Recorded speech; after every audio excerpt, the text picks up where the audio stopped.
Hello cuties, నా పేరు Niloufer. Welcome back to Munir creations.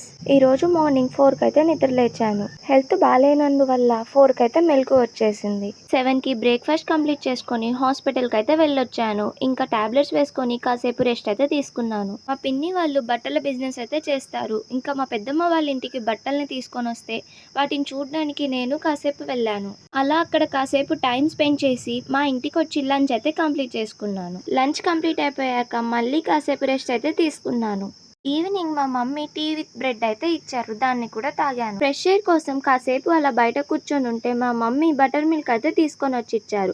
దాన్ని కూడా తాగి కాసేపు అలా బయట అయితే కూర్చున్నాను. ఇంట్లో ఉన్న కోడి 9 ఎగ్స్ అయితే పెట్టింది. ఈ రోజు వాటిని పొదగబెడుతున్నాం. కోడిని పొదగబెట్టడానికి వెడల్పుగా ఉన్న ఒక బుట్ట తీసుకొని దాంట్లో గోనె సంచిని వేసుకోవాలి. వేసుకున్న తరువాత ఎగ్స్ అన్నిటిని రౌండ్ గా అరేంజ్ చేసుకోవాలి. తరువాత ఆ గుడ్ల మీద కోడిని అయితే కూర్చోపెడతాము. ఈ గుడ్లు పిల్లలుగా మారడానికి 21 డేస్ అయితే పడుతుంది. 21 డేస్ తర్వాత మళ్ళీ వీడియోనైతే పోస్ట్ చేస్తాను.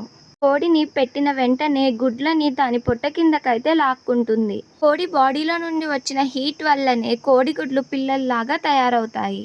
మరి ఇలాంటి ప్రాసెస్ అంతా చూడాలంటే పల్లెటూర్లకి ఖచ్చితంగా రావాలి. తర్వాత మా పెద్దనాన్న లస్సీ అయితే తెచ్చిచ్చారు. దాన్ని అయితే తాగాను. పప్పు విత్ మామిడికాయతో నా డిన్నర్ నైతే కంప్లీట్ చేసుకున్నాను.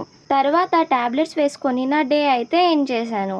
నా వ్లాగ్ మీకు నచ్చిందా? నచ్చినట్టయితే సబ్స్క్రైబ్ చేసుకోవడం మాత్రం మర్చిపోకండి. That's it for today vlog and stay tune for more vlogs.